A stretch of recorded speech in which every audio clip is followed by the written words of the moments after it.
القارعة ما القارعة وما أدراك ما القارعة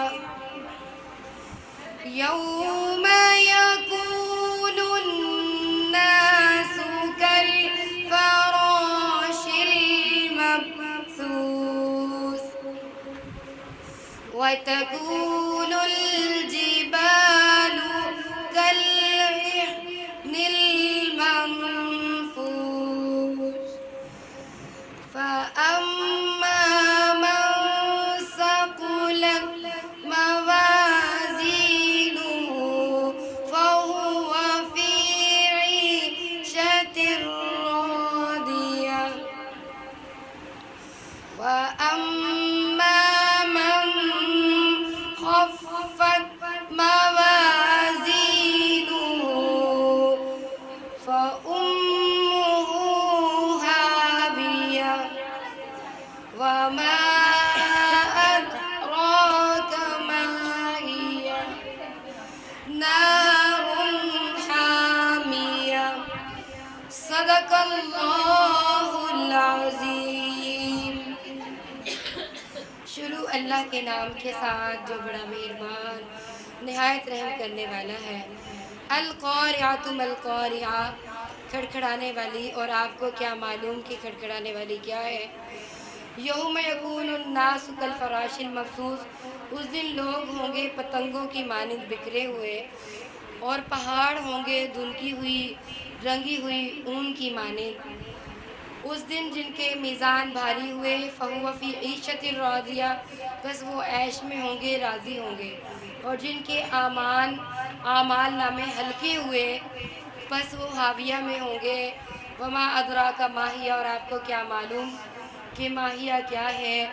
نار حامیہ، وہ بھڑکتی ہوئی شعلوں والی آگ ہے۔ استغفر اللہ۔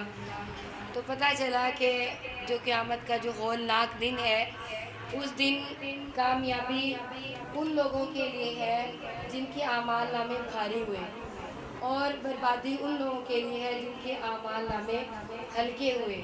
تو اس لیے ہمیں چاہیے کہ ہم اپنے اعمال ناموں کو بھاری کریں، مطلب کہ نمازیں، قرآن پاک، درود پاک، نعت رسول مقبول صلی اللہ علیہ وسلم بھی درود پاک ہے۔ اس طرح یعنی کہ کچھ نیک اعمال یا لوگوں کے ساتھ اچھا سلوک اخلاق کے ساتھ، یعنی کہ لوگوں کے دل نہ توڑے جائیں، اس طریقے سے ہم اپنے اعمال نامے کو بھاری کر سکتے ہیں۔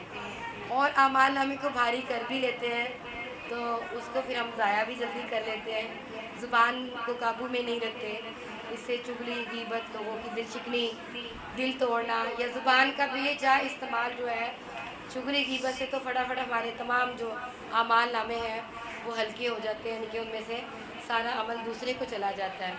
تو اس لیے چاہیے کہ اعمال نامے کو بھاری کریں اور اس کی حفاظت کریں، اپنی زبان کو لاک کر لیں، زبان کا استعمال نہ کریں، سوچ سمجھ کر کریں۔ بڑوں کی بات ہے کہ پہلے تولو پھر بولو، پہلے سوچو پھر تولو پھر بولو۔ جب بندہ سوچتا ہے، تولتا ہے، بولنے کی باری آتی تو وہ خاموشی ہو جاتا ہے اور نہیں بولتا۔ اور ایک اور اہم بات آپ کو بتا دوں کہ کوئی ہمیں لفظ بولتا ہے، سخت ہمارا دل دکھا دیتا ہے، تو ہم بھی بدلے میں جلدی سے اس کو جواب دے دیتے ہیں۔ اگر ہم اس میں جلدی نہ کریں اور خاموشی کر لیں اور صبر کر لیں، تو اس کے لیے بشارت ہے، خوشخبری ہے اس شخص کے لیے۔ اللہ تعالیٰ فرماتے ہیں کہ ان اللہ مع الصابرین، اللہ صبر والوں کے ساتھ ہے۔ تو جب بندہ صبر کرتا ہے اور بولتا نہیں ہے، بولنے والا جو اس کا دل دکھانے والے کے اوپر اس کا بوجھ ہو جاتا ہے، اور جو بندہ صبر اختیار کرتا ہے اور اپنی زبان کا بے جا استعمال نہیں کرتا، تو وہ تمام بلاؤں سے، آفتوں سے اور پکڑ سے، اللہ تعالیٰ کی ساری چیزوں سے بچا رہتا ہے۔ میرا خیال ہے کہ ہم لوگوں کی زبان کی دی ہوئی تکلیف کو شاید برداشت کر سکتے ہیں، لیکن اللہ تعالیٰ کی پکڑ کو برداشت نہیں کر سکتے۔ تو اس لیے چاہیے کہ ہم اپنی صرف زبان کو کنٹرول کریں، بولیں نہیں۔ اہم بات یہی ہے کہ ہم اپنے آپ کو سدھار سکتے ہیں، پوری دنیا کو، لوگوں کو نہیں سدھار سکتے۔ یہ ٹھیکہ نہیں اٹھانا چاہیے کہ میں تو انہوں سدھارن لگی سی، میں تو انہوں سمجھان لگی سی۔ نہیں، کوشش کریں، بس بتا دیں اچھی بات، کوئی عمل کر لے تو اچھی بات ہے، نہیں کرتا تو کوئی بات نہیں، ہم اپنے آپ کو سدھاریں، ایسا سدھاریں کہ ہمارے عمل کو دیکھ کر لوگ ہمیں فالو کرنا شروع ہو جائیں، وہ بھی نیکی کے راستے کی طرف آ جائیں، صبر کی طرف آ جائیں، تو ہماری یہیں پہ کامیابی ہو جاتی ہے۔